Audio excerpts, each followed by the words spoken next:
Gloire à Dieu. La volonté du Seigneur, c'est qu'on soit rempli du Saint-Esprit. Il n'est pas écrit que la volonté du Seigneur, c'est qu'on sache bien formuler la prière. Mais la volonté du Seigneur n'est pas écrit non plus qu'il faut qu'on sache bien prêcher. La volonté du Seigneur, c'est qu'on soit rempli du Saint-Esprit. Parce que le Seigneur sait que quand on est rempli du Saint-Esprit, notre vie spirituelle prend un tournant. On n'est pas le même homme quand on est rempli du Saint-Esprit. L'apôtre Paul compare le Saint-Esprit à l'ivresse du vin. Pour les sorteurs, vous vous souvenez autrefois quand on était rempli de vin, on n'était pas le même homme. On n'avait pas les mêmes pensées. Pourtant, si on se regardait dans un miroir, rien n'avait changé. Mais à l'intérieur, nos pensées n'étaient plus les mêmes. On ne pensait plus pareil. Notre vaillantise n'était plus la même. Sans ivresse de vin, on n'était pas bagarreur. Rempli de vin, on ne voyait plus le danger. Rempli de vin, notre marche changeait. Quand on n'était pas rempli de vin, on marchait d'une façon. Rempli de vin, le vin avait pris le contrôle de tout notre être et on zigzaguait. Et pourtant, Dieu seul sait qu'on voulait marcher droit. Mais plus on s'appliquait, plus on voyait en nous qu'on était ivre. Le vin, qu'est-ce qui s'est passé? L'alcool s'est accaparé de toutes les cellules de notre être, de notre cerveau.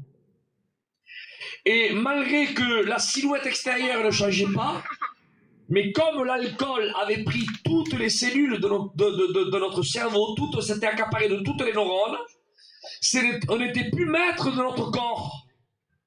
C'était les degrés d'alcool qui étaient maîtres de tout notre être entier. Notre vocabulaire changeait, notre marche changeait, notre façon de concevoir changeait, notre façon d'évaluer changeait, notre façon de manger changeait. Avez-vous remarqué quelqu'un qui est ivre? Il a la faim de loup. Il mange pas normalement, mais là comme il est ivre, il mange tout et n'importe quoi. Il s'en fout, même s'il s'en fout de partout. Autrefois, quand il n'est pas ivre, il trie, ça j'aime. Mais quand il est ivre, il mange tout, lui. Tout. Et il faut que... Il est là. Il est complètement différent. Mais pourtant, extérieurement, il n'a pas changé. Mais intérieurement, il a changé parce qu'il est rempli d'alcool. Mais l'apôtre Paul dit, ne vous enivrez pas de vin. Il fait une comparaison, il dit, mais soyez remplis du Saint-Esprit. Amen. Parce que quand une personne est remplie du Saint-Esprit, laissez-moi vous dire, je veux l'amen après ça, son vocabulaire n'est pas le même. Amen. Oui ou non? Amen. Sa marche n'est plus la même. Alors, il y a notre chair. La chair, elle est là. On ne peut pas dire qu'elle n'est pas là, la chair. Le vieil homme, cette nature adamite, elle n'est pas là. Si, elle est là, regarde là, elle est là. Mais quand cette nature adamite veut marcher d'une certaine façon, à son rythme à elle, quand on n'est pas rempli du Saint-Esprit, c'est elle qui triomphe. C'est elle qui parle. C'est elle qui voit. C'est elle qui juge les choses de la façon qu'elle voit. Même qu'on est baptisé, quand on n'est pas rempli de l'Esprit Saint, eh bien, c'est notre chair qui prend le contrôle de notre vie spirituelle. Amen. Mais quand on est rempli du Saint-Esprit, quand on est rempli de Dieu, ben notre vocabulaire n'est plus le même. Amen. Notre marché n'est pas la même. Et même que notre chair veut nous faire marcher d'une certaine façon. Alors elle veut. Mais comme le Saint-Esprit et comme le vin s'y accaparé de nos neurones, a rempli notre esprit de l'Esprit Saint, nos cœurs débordent de l'Esprit Saint. Et on peut dire comme l'apôtre Paul, c'est plus moi qui vis, c'est Christ qui vit en moi. Amen. Et même que la chair veut marcher d'une certaine façon, le Saint-Esprit prend les rênes. Et le Saint-Esprit, amen, nous fait marcher comme Dieu veut qu'on marche. Amen. Alléluia. Quand il y a une conversation et qu'on voit une conversation qui n'est pas trop édifiante, quand on n'est pas rempli du Saint-Esprit, on répond à la façon de la chair. Mais quand on est rempli du Saint-Esprit, amen, alors Jésus dit, le Saint-Esprit vous rappellera, il vous conduira. Luc 12, il vous dira ce qu'il faudra dire à l'heure même. Quand on est rempli du Saint-Esprit, le Saint-Esprit nous prévient, fais attention, dévie cette conversation qui n'est pas édifiante. Réponds pour ceci, réponds par cela. Et le Saint-Esprit nous donne la force d'éviter, d'échapper, d'esquiver cette conversation qui est là pour nous, pas pour nous édifier, mais pour nous dévier, pour nous pointer, pour nous faire du mal, pour nous piquer. Mais quand on est rempli du Saint-Esprit, on esquive. Un petit peu comme David et Eliab. Quand Eliab a vu David descendre vers lui, il lui a dit, à qui as-tu laissé le peu de brebis? Je connais ta malice, je connais ton orgueil. Tu es venu ici pour voir la bataille, je sais qui tu es. Et en réalité, David venait pour donner du pain à ses frères. Or, Eliab, comme lui n'était pas rempli de Dieu, il a vu le négatif. Il a dit, je connais ton orgueil, ta malice. Ben, la différence qu'il y avait entre ces deux frères, c'est que l'un n'était pas rempli de Dieu, Eliab, et David, lui, il descendait des montagnes, il descendait de la communion du ciel. Amen. Et quand David, amen, a vu la conversation d'Eliab, qui lui disait, je connais ta malice, ton orgueil, croyez-vous que David n'aurait pas pu lui répondre? Il n'aurait pas pu lui dire, mais attends Eliab, pourquoi tu réponds comme ça? Tu ne changeras pas, t'es méchant mon frère. Pourquoi tu me pointes du doigt? Notre papa Isaïe m'envoie vers toi pour te donner quelques pains, quelques fromages. Et tu m'as même pas laissé parler, que devant tout le monde tu me vexes. Tu me dis que je suis orgueilleux, tu me dis que je suis un malicieux. Tu dis que j'ai laissé le peu de brebis, mais pourquoi tu parles comme ça mon frère? Tu ne changeras jamais. Croyez-vous que David n'aurait pas pu parler comme ça? Mais David, lui, comme il était rempli de l'Esprit Saint, la Bible dit, il esquiva. Il n'a même pas, écoutez, il n'a même pas perdu 2 secondes pour parler avec lui. Parce que le Saint-Esprit, amen, l'a guidé. Alléluia, dans le véritable combat. Amen, parce que quand on n'est pas rempli du Saint-Esprit, on se mord les uns et les autres. On se déchire les uns et les autres. On perd du temps à parler de tout et de rien, les uns avec les autres. Mais quand on est rempli du Saint-Esprit, le Saint-Esprit nous enseigne contre qui on doit combattre. Amen. Amen. Amen. Et le Saint-Esprit nous rappelle, comme il a rappelé à David, David, perds pas ton temps avec Eliab. Eliab, ce n'est pas ton ennemi, c'est ton frère. C'est un frère qui est charnel, qui est en train de te piquer. Ah, parce qu'il ne voit pas plus loin que son nez. Mais toi, oui, toi, tu as la véritable vision. David, esquive-le, car l'adversaire, c'est pas lui. L'adversaire, c'est celui, avec qui est au fond là-bas, c'est incirconcis, qui ose défier l'armée du Dieu vivant. Quand on n'est pas rempli de Dieu, on se mord les uns avec les autres. On voit les points négatifs des uns et des autres. On parle de tout sauf de Dieu. On commence à piquer. On est déshabile dans la matière. Quand on veut parler là, on parle là. Et en parlant là, on sait qui nous écoute. Et on s'est dévié un petit peu à l'air. On lance un petit fion pour que celui là-bas, capte, il entend ce qu'on est en train de dire. Pourtant, on ne parle pas avec lui. Mais on est tellement, la chair est tellement habile. Écoutez, je le dis, la chair est diabolique. Elle a une habileté ténébreuse, diabolique. Écoutez ce que je dis, elle est ténébreuse. Mais David, lui, amen, il savait, car le Saint-Esprit lui rappelait que le véritable adversaire, amen, n'avait pas lutté contre la chair et le sang. Et Paul le rappelle. Il dit, mais notre adversaire, c'est contre les dominations, contre les principautés, contre les esprits méchants, contre le diable, notre adversaire, un adversaire qui a été vaincu au bois de la croix. Amen. Dites amen, s'il vous plaît. Amen. Alléluia. C'est pour cela que nous voulons être remplis de Dieu. Quand on est rempli de Dieu, tout change. Amen. Et je le redis, alléluia, quand on est rempli de Dieu, le Saint-Esprit, le texte dit, il vous enseignera dans toute la vérité. Amen. Quand on est rempli de Dieu, alléluia, le Saint-Esprit nous apprend même comment nous vêtir. Est-il possible, Seigneur, Amen. que le Saint-Esprit nous enseigne comment nous vêtir? Oui, oui, oui, oui, oui, oui, oui, oui. Oui, c'est vrai, amen, parce que les sœurs, les femmes doivent plaire, amen, à leur mari. Et elles font tout pour plaire à leur mari, non pas aux autres, mais à leur mari. Alléluia, le Saint-Esprit nous enseigne, amen, comment, alléluia, plaire à notre époux. Merci Seigneur. Amen. Il nous enseigne. Rappelez-vous cette histoire merveilleuse. Eliezer, qui était serviteur d'Abraham. Abraham, qui est l'image de Dieu le Père, qui lui dit à Eliezer, qui est l'image du Saint-Esprit, va me chercher une fille pour mon fils Isaac, qui est l'image du Christ. Et Eliezer, qui est l'image du Saint-Esprit, va chercher Rebecca, qui est l'image de l'Église. Alléluia. Et quand amen, il va chercher Rebecca, qu'est-ce qu'il fait, Eliezer? Elle orne de toutes sortes d'ornements, elle la prépare, amen, à la rencontre de Isaac et l'image du Christ. C'est ce qui fait le Saint-Esprit. Le Saint-Esprit, alléluia, avant la rencontre de Isaac, avant la rencontre du Christ, la Rebecca de l'Église, le Saint-Esprit est en train de nous orner. Le Saint-Esprit est en train, amen, de nous vêtir, il est en train, alléluia, de nous conduire, il est en train de nous rappeler, amen, comment plaire à notre futur époux qui est le Christ. Alors il nous enseigne, il nous dit comment nous vêtir, quoi faire, quoi pas faire. Il nous rappelle, alléluia, c'est une voie intérieure, mais pour cela, amen, il faut lui laisser accès, il faut lui laisser amener les rênes de notre vie, et il faut être rempli de Dieu. D'où viennent les problèmes dans notre vie spirituelle? Pourquoi on ne grandit pas? Pourquoi certaines personnes, amen, ne sont pas accusées par leur tenue vestimentaire? Pourquoi certaines personnes ne sont pas accusées par certains endroits qu'ils vont? Pourquoi certaines personnes ne sont pas accusées par certaines conversations qu'ils ont? Pour quelle raison? Pourquoi? Parce qu'ils ne sont pas remplis de Dieu. Parce que quand on est rempli de l'Esprit Saint, comme l'alcool, amen, tu vas aller au lit. Oui, mais ça c'est quand t'es pas rempli d'alcool. Mais quand t'es rempli d'alcool, même que t'es fatigué, l'alcool, amen, te pousse à danser, te pousse, amen, à gravir les heures et à attendre le petit matin, même que tu es tout seul là sous la table, sous la place en train de danser, mais tant pis tu le fais, parce que l'alcool s'est accaparé de tout ton être.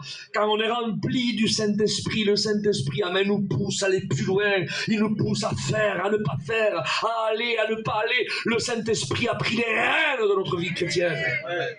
Il est là le problème. Ne cherchons pas ailleurs. Pourquoi le véhicule n'avance pas? Tu peux avoir le meilleur des véhicules, la Mercedes, là, magnifique, hein? J'aimerais bien l'avoir en tout cas.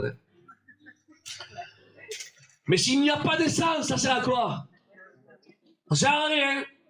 Alors on prendra des photos avec elle, alors on aura seulement que des photos souvenirs, c'est tout. Mais si on n'a pas d'essence, il ne peut pas se chauffer. Le chauffage ne marche pas. La climatisation ne marche pas. Tu te casses le pied. Il vaut mieux que tu ailles à pied parce qu'elle ne t'amènera pas à l'hôpital. Elle ne sert à rien. Seulement qu'à prendre des photos. Mais aujourd'hui, certaines personnes, ils se mettent sur des photos. Alors ils se mettent dessus sur la pipe, la réunion en photo. Ils sont un petit peu comme des bons véhicules. Mais en réalité, si tu n'es pas rempli de Dieu, ça ne sert à rien. Et non, alors on a pris des photos. Viens, pasteur, on prend des photos. Alors on se met sur Snap comme la Mercedes. Prends des photos, mais t'as pas de kérosène. Ah, tu resteras qu'une belle image, un beau souvenir. Mais ta vie chrétienne, elle est où? Ta vie de Dieu, ta vie de l'Esprit, elle est où? Amen. Amen. Écoutez, je le dis, tant pis, je préfère la vieille voiture qui est là-bas, vous voyez? Qui est là-bas complètement, qui n'a pas, peut-être qu'elle a peut-être 25 ou 30 ans, Toto. Mais au moins, si j'ai mal au pied, elle m'amène à l'hôpital. Amen. Vous écoutez ça? Alléluia, ils vont mieux amener un petit quelque chose, mais avec un cœur rempli de Dieu, rempli de l'Esprit Saint. Alléluia, c'est ce qu'on a besoin. On a besoin d'être rempli de Dieu. Alléluia, remplissons-nous de Dieu. Et comme un jour, un homme de Dieu disait, si tu veux de l'argent, va travailler. Si tu veux des poissons, va à la pêche. Si tu veux même te distraire, va à la pétanque. Mais si tu veux même être rempli de l'onction et de l'esprit, alléluia, alors enferme-toi dans ta chambre. Amen. Amen. Que Dieu soit béni. Il n'y a pas de secret, mes frères et sœurs. Alléluia. Amen. Amen. Ils ont dit aux cinq folles, allez en acheter à ceux qui en vendent. Alléluia. Ça veut dire en quelque sorte, ferme-toi dans ta chambre et paye le prix. Non pas payer le prix du salut, parce que là il faut être aussi sombre. Hein. Il faut payer le prix. Non, il n'y a rien à payer. Tout a été payé à la croix. Le salut a été acquis, a été payé. Est un don de Dieu, est une grâce de Dieu. Alléluia. Mais pour être rempli de Dieu, il faut payer le prix de la communion. Amen. Alléluia. Amen. Ça veut dire avec au lieu de regarder des films des matins au soir. Amen. Alors prends ton véhicule, lis la Bible. Amen. Ou alors si t'as mal au dos, tu peux pas te mettre à genoux. Alors allonge-toi. Mais sois en communion même que tu veux pas prier à haute voix. Mais sois en communion avec le Seigneur. Paye le prix. Que Dieu soit loué et à lui soit la gloire. Quand on est rempli de Dieu, ce n'est pas pareil. Je me répète, hein. Ce n'est pas pareil, les choses changent. Amen.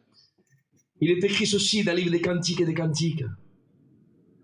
Salomon parle, et j'aime bien raconter ce texte de la parole de Dieu qui me vient souvent, je l'écoutais souvent à cœur. Il est écrit ceci, Salomon la regarde, il dit Sulamite, il dit ma bien-aimée, il dit ton cou est beau au milieu des rangées de perles. Ton cou est beau au milieu des rangées de perles. Le normal, mes sœurs, quand on met un collier, la première chose qu'on voit dans le cou d'une femme, quand elle a un ornement, hein, c'est le collier qu'on voit. C'est pas le cou. On dit quel beau collier que tu as, que des belles perles précieuses que tu as, quel beau pendentif. Ça met ton cou en valeur. Mais la première chose qu'on voit, c'est le collier. Mais là, Salomon, non. Il ne regarde pas le collier. Il voit ton cou. Il dit ton cou est beau. Deuxième position, au milieu des rangées de perles. Ça veut dire même que notre vision à nous et la vision de Dieu sont deux choses différentes. Notre vision à nous, quand on regarde nos compagnes, on dit quel beau collier que tu as. Il est beau. Hein, c'est celui que ton père t'a donné. Mets-le, ne l'enlève pas. C'est celui que je t'ai acheté. Mets-le, surtout ne l'enlève pas. Qu'est-ce qu'il est beau, met ton cou en valeur. Ça, c'est notre vision à nous. Mais la vision de Dieu, qui regarde sa bien-aimée, son église, quand il te regarde, toi. Il ne regarde pas l'ornement, il ne regarde pas ton collier. On peut comparer le collier à la fonction. Hein. La fonction, c'est que tu touches la guitare. La fonction, c'est que peut-être je prêche l'évangile. La fonction, peut-être, c'est parce que tu es responsable d'église. La fonction, peut-être, que tu es diacre, diaconeuse, ou tu es trésorier. Ça, c'est l'ornement. Mais ce que Dieu regarde avant l'ornement, avant ta fonction, il regarde ton cou. Ah bon? Et c'est quoi le cou, Isaac? Le cou, c'est l'image de la communion. Gloire à Dieu. Parce que le cou, amen, rappelez-vous que la tête est Christ. Le corps, c'est l'église. Et ce qui relie la tête du corps, c'est le cou. Et Christ est en train de dire, ton cou est beau. Ta communion que tu as avec moi est belle. Alléluia. L'ornement, il le voit aussi, hein. Il voit, il dit, le collier, il le voit, ah, tu touches la guitare, mon frère. Alors, le collier est beau, tout ce que tu fais, André, tout l'ornement, ta fonction que tu as pour servir, pour recevoir les serviteurs de Dieu, pour les prendre nos soins. Toi, mon frère, André, Patrick, toi qui tiens l'église, ta fonction, elle est belle. Christ n'est pas aveuglé, il le voit, le collier, la fonction, il le voit. Mais avant de regarder la fonction, il regarde la communion que tu as avec lui. Amen. Vous comprenez ça? Nous, on regarde premièrement la fonction. On dit, qu'est-ce qu'il est vaillant, ce frère? Mais il peut avoir un bon ornement, il peut avoir une belle fonction importante, mais s'il faut, il n'a pas de communion avec Dieu. Il a peut-être amen, un collier d'activité, mais il n'a pas de coup d'intimité. Amen. Vous comprenez ça? Tandis que Dieu, lui, avant de regarder l'activité, il regarde l'intimité. Parce que, soulignez-le, ça, on ne peut pas remplacer l'activité par l'intimité. L'activité, il la faut, amen, mais il faut l'intimité. Que Dieu soit béni. Christ était actif. Allez, il prêchait du matin au soir.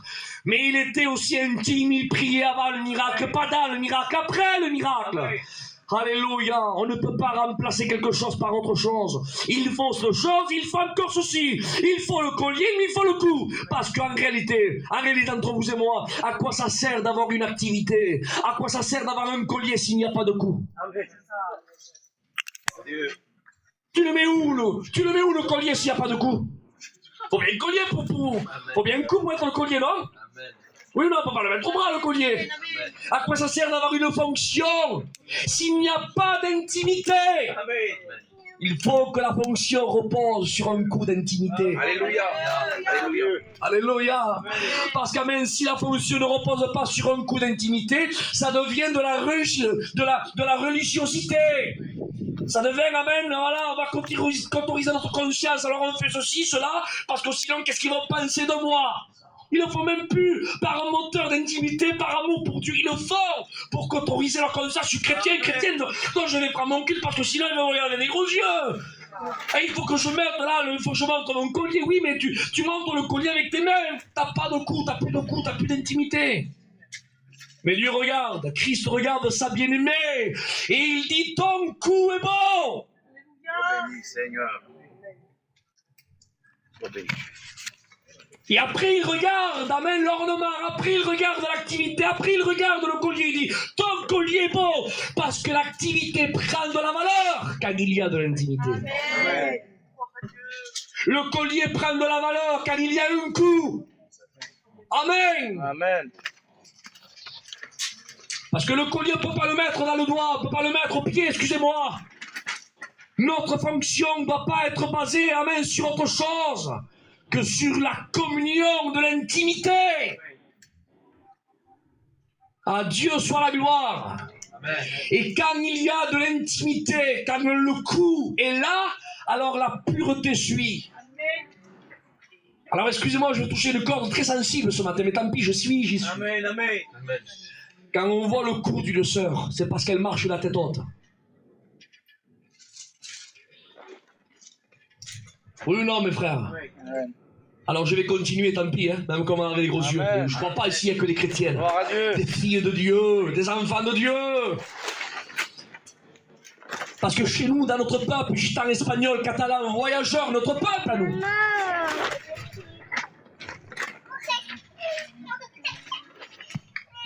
Quand des filles sont... On les voit tard traîner le soir. Qu'on les trouve dans des endroits qu'elles ne devraient pas fréquenter. Et qu'à ce moment-là, ces filles-là ont croisé un regard qui les a découverts. Mais le lendemain, ces filles-là, qu'elles avaient été trouvées dans une mauvaise position, quand elle marchera au milieu des personnes qui les a découvertes, elle marchera la tête abaissée. Parce qu'elle aura l'âge. On ne voit pas son cou. Elle cache son cou. Mais la Sunamite, qui est l'image de l'Église, Christ dit, ton cou est beau. C'est-à-dire que l'Église, amen, elle marche. Je vais l'amener après ça, s'il vous plaît. La tête haute. Amen. Elle ne marche pas la tête abaissée. Parce que l'Église, amen, elle ne traîne pas n'importe où. Amen. Amen. Amen. Amen. L'Église, amen, personne, amen, peut la pointer du doigt. Le diable, les ténèbres, les démons, l'adversité, les inconvertis, personne ne doit nous pointer du doigt. Parce qu'alléluia, l'Église, amen, elle est pure, elle est propre, elle est sainte. Amen. Elle marche la tête haute. À un tel point que Christ, amen, voit son cou. Il dit, ton cou est beau. Alléluia. Et là, tant pis, je vais dire autre chose. J'ai pris ce texte, amen, je continue. Que regardent aujourd'hui les jeunes d'aujourd'hui dans notre peuple? Pour acquérir une demoiselle, ils regardent premièrement la beauté. En première position. En deuxième position, après, ils regardent la pureté. En premier, ils regardent la beauté. Elle est belle, papa. Oui, mais t'as vu, elle a un témoignage de fille. Mais elle est belle, oui, mais d'accord, mais t'as vu, elle a été entraînée là-bas, elle a fait ceci, elle a fait cela. Tout le monde la connaît ici, mais elle est belle, papa, oui, mais comprends, elle est belle, d'accord, mais elle n'est pas pure. Voilà. Elle n'est pas propre. Comprenez ce que je veux dire ce matin. Tandis que l'Église du Christ, amen, il est écrit ceci dans les livres des Cantiques et des Cantiques au chapitre 1er et au verset 5 ou 15 si ma mémoire est bonne. La Sunamite, elle parle, elle, qui est l'image de l'Église. Elle dit, prenez pas garde à mon teint, elle dit, je suis noire. Le vrai texte, c'est je suis été bronzé. Mais à cause de quoi? N'oubliez pas que la Sunamite, elle sort pas des palais. La Sunamite, amen, était une bergère. Elle faisait paître des brebis. Et si il fait chaud, laissez-moi vous dire qu'au Proche et au Moyen-Orient, il fait encore plus chaud. Et faire paître les brebis en pleine canicule, eh bien, il y a des conséquences. La Sunamite, elle parle et elle dit, prenez pas garde à mon teint, le soleil m'a brûlé. En quelques mots, physiquement, je suis pas trop jolie. Mais, elle dit, mais, le vrai texte dit, mais je suis belle. Je suis noire, il dit, mais je suis belle. Alors, fais-nous comprendre, Isaac. Elle est belle ou pas belle? Eh bien, physiquement, elle n'est pas trop jojo. Parce que elle dit, elle, que le soleil m'a brûlé. Prenez pas garde à mon teint.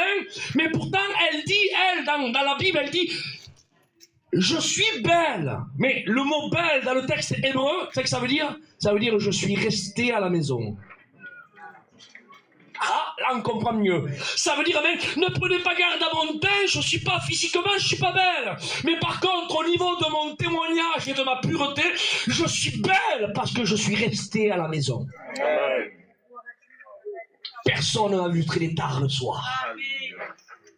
Je ne suis pas sorti de la maison de la parole. Je ne lui ai pas été infidèle, non. J'ai demeuré dans la parole. J'ai été confiné dans la parole. Et parce que je reste confiné avec fidélité dans la maison de la parole, alors je suis belle. Amen. Alléluia. Alléluia. Parce que ce qui fait de nous des beaux et des belles, ce n'est pas le physique, non. C'est notre pureté, amen, intérieure. Amen. Et comment conserver la pureté intérieure si ce n'est, amen, rester, amen, dans le confinement de la maison de la parole? En quelques mots, si je pourrais dire ça comme ça, un petit peu au style gitan, c'est un petit peu, si on pourrait un petit peu la vantarder un petit peu cette Sulamite dans un langage de chez nous, voyageurs, hein, elle serait capable de parler là et elle dire aux autres filles, bon, vous êtes belles, c'est vrai. Vous êtes belle physiquement, mais intérieurement, tout le monde sait que vous êtes pourris. Tandis que moi, c'est vrai que je suis pas belle. C'est vrai que je sens la chair, je suis en train de faire paître des brebis. Je n'ai pas le même parfum que vous, j'ai pas le Coco Chanel, ni Chanel numéro 16. Mais je sais pas, ça existait à l'époque, tu m'aimes pas. J'ai pas mon parfum. Par contre, la différence qu'il y a entre moi et vous, c'est que moi, je peux regarder tout le monde. Gloire à Dieu. Avec les yeux, je peux marcher la tête. Amen. Je peux aller dans toutes les caravanes, tout le monde me sert du café. Personne, je ne suis pas le sujet des conversations, là, des coups de t'as bien tel, non. Bien le contraire. Quand il parle de moi, il ne parle pas peut-être de mon physique, mais quand il parle de moi, il dit qu'elle est vaillante. Elle fait paître, t'as vu les brebis de son père, elle part à terreur, elle est fidèle à son père, elle ramène aussi, elle prend soin des brebis, t'as vu, elle n'est pas comme les autres, qu'elle est là, les autres sont en train de se faire voir, en train de se faire bronzer, elle vole là-bas, elle non, t'as vu c'est vrai qu'elle n'est pas belle, mais quelle fille, elle vaut de l'or. Amen. Est-ce que vous comprenez ça? Et ça, c'est l'image de l'Église. Laissez-moi vous dire, bien-aimés du Seigneur, qu'il y a des filles dans le monde. Elles paraissent belles. Hier, on était dans un endroit et on regardait, et on disait, ça paraît beau. Là, mais, vous savez, mais c'est factice. On dit qu'il y a un fond de teint, il y a des mascaras, il y a des rouges à lèvres. Dans le plan spirituel, il y a des ornements, ça paraît beau. Mais à l'intérieur, elles sont corrompues, elles sont sales.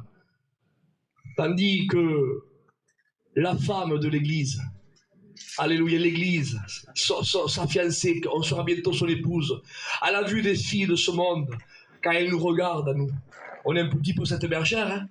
On dit, regarde les chrétiens, ils sont pas rirés.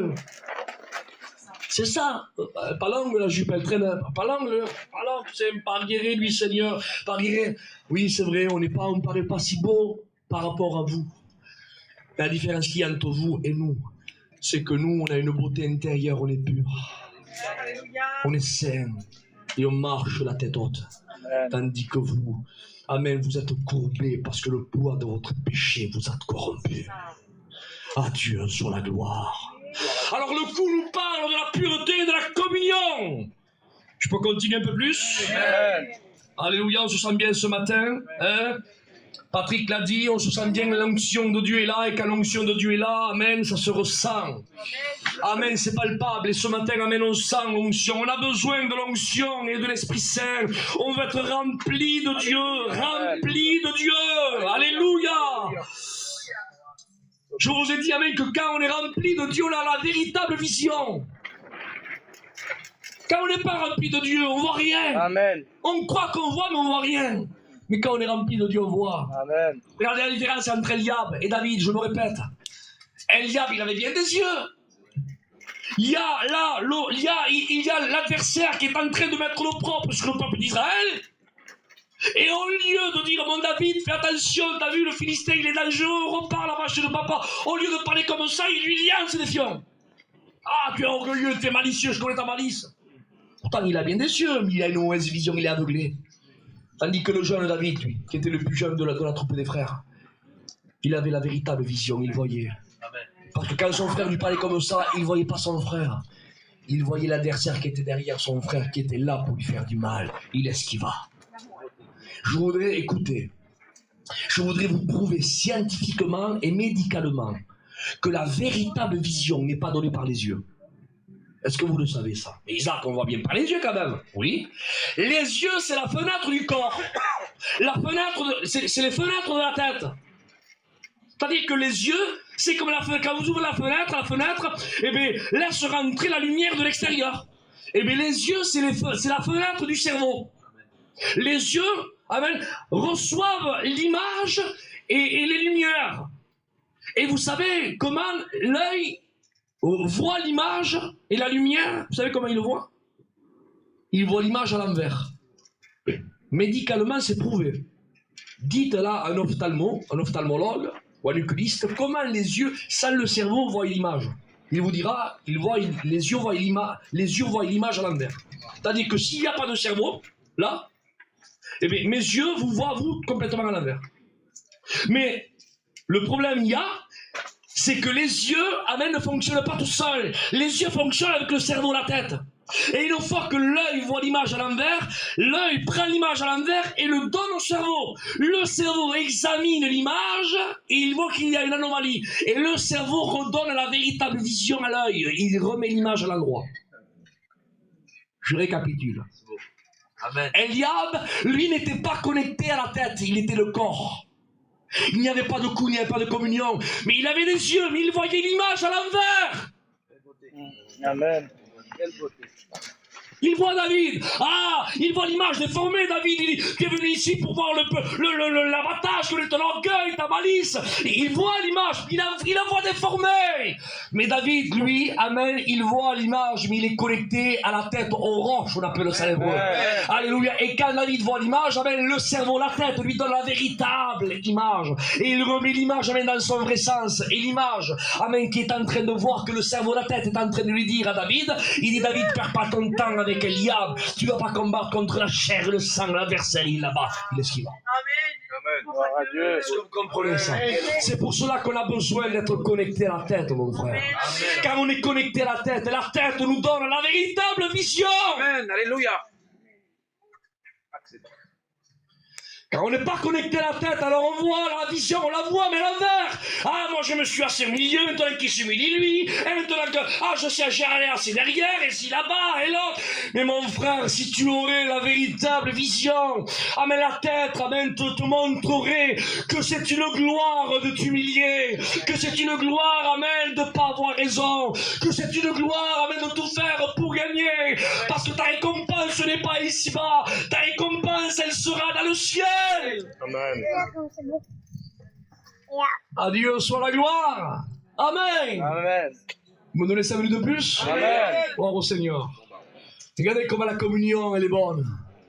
Regardez comment la communion, amen, elle est importante.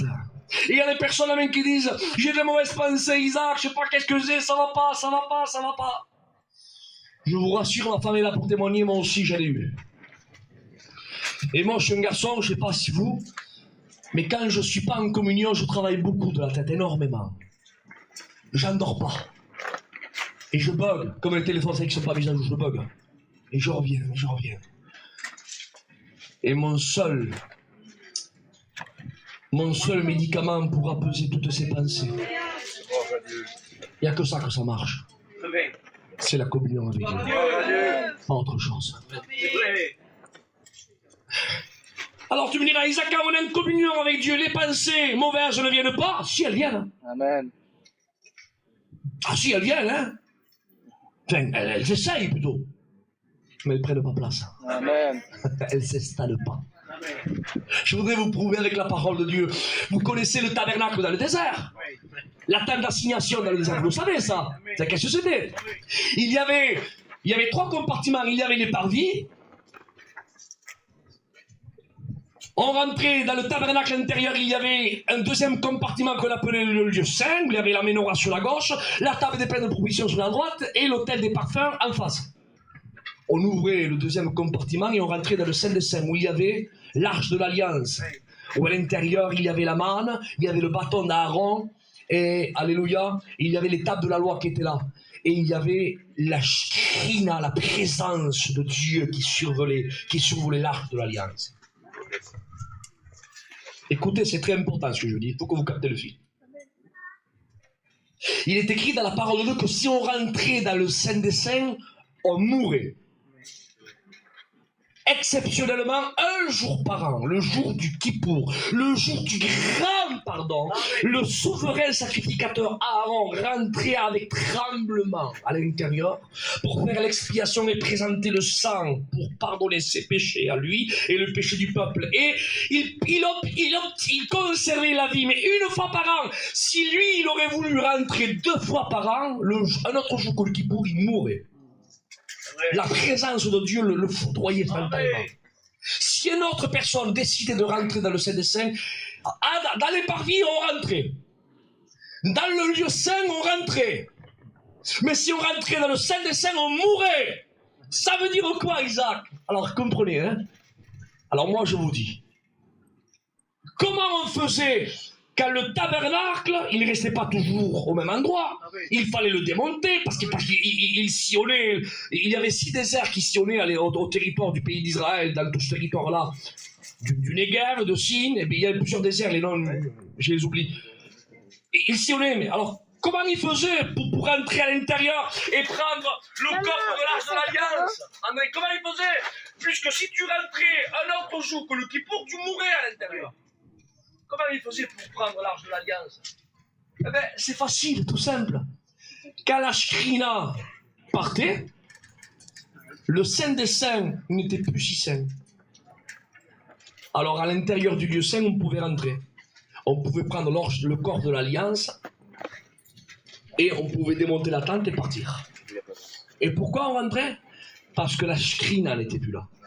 Par contre, quand la Shekhina était là, on rentrait, on mourait. Gloire à Dieu. Comprenez, notre tête, c'est le Saint des Saints. Pourquoi il y a des pensées qui rentrent à l'intérieur et qui vivent? Tout simplement, c'est parce qu'il y a un manque de Shekhina. Amen. Il y a un manque de communion. Quand le temple est là, il n'y a pas de problème. Hein. Les parvis sont là, le lieu saint est là. La menorah est là, la table des pains de provision est là, l'autel des parfums, la prière, elle est là, tout est là, oui, mais dans ma vie chrétienne, tout est là, mais la Shekhina n'est plus là, mais comme la Shekhina n'est pas là, dans le lieu du Saint des Saints, tout le monde rentre, et il ne meurt pas, les pensées rentrent, elles restent là, elles te font évaluer ton frère, ta soeur, le problème de ceci, de cela, et les pensées, au lieu de mourir, elles prennent vie, et tu n'en peux plus, tu sais bien, j'aimerais qu'elles partent, ces pensées. Mais en réalité, il ne faut pas qu'elle parte, il faut qu'elle meure. Amen. Alléluia. Et le seul moyen de mourir, qu'est-ce qu'il faut faire? Il faut, amen, appeler la Shekhina de Dieu. Amen. Alléluia. Dire Shekhina de Dieu, et ça c'est la communion.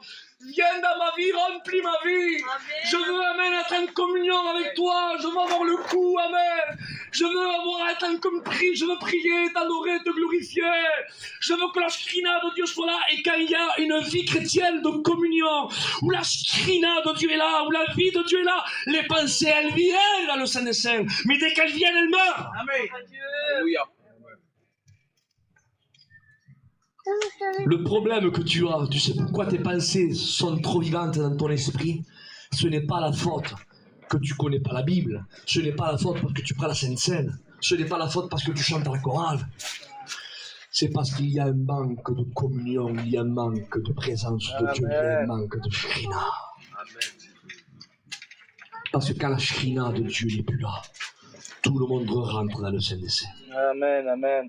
Mais quand la Shekhina de Dieu est là, ça rentre. Ça rentre. Mais dès qu'elle rentre, elle meurt. Amen. Alléluia. Elle meurt. Que Dieu soit loué. Rappelez-vous, je termine avec ça. Rappelez-vous, Jésus n'a pas dit vous êtes le sel de la terre. Oui ou non, le sel de la terre. Mais vous savez qu'il y a des niveaux de sel? Il y a la Méditerranée là qui est à 7% de sels minéraux. Et avec 7% de sels minéraux, les poissons vivent à l'intérieur. Même quand vous êtes le sel, si vous n'avez que 7% de sels minéraux de communion, l'ennemi jettera des poissons de vos pensées, des petites sardines, des petites pensées, comme des grosses pensées, des grosses baleines. Elles prendront vie à l'intérieur. Je suis le sel, oui, mais tu as que 7% de sels minéraux de communion. Par contre, la mer morte, il y a 33% de sels minéraux. Rien ne vit à l'intérieur. On jette une sardine, on la voit, on dit qu'elle prend vie. Hein. Fais ça, arrivé à 1 mètre, hop, elle meurt. Ça veut dire que notre vie chrétienne, nous sommes le sel de la terre, mais si nous n'avons seulement que 7% de sels minéraux, le diable va ensemencer là des cétacés, des coquillages, tout ce que vous voulez en penser, mais ça prendra vie, même que nous sommes le sel. Mais si nous avons même 33% de sels minéraux de communion, le diable jettera même un coquillage, il mourira, il jettera une sardine, il mourira, il jettera un requin, une grosse pensée, on dirait que ça prendra vie. Mais ça va mourir. Tu es le sel de la terre. Mais combien de sels minéraux tu as de communion? 7%, 3%, 33% de combien? Alléluia. Ce n'est pas la faute à un tel ou un tel ou un tel. Que Dieu soit béni ce matin. Soyons purs de cœur. Disons-lui, Seigneur, ce matin, je suis le sel de la terre. Mais je veux avoir, Seigneur, 33% de sel minéraux.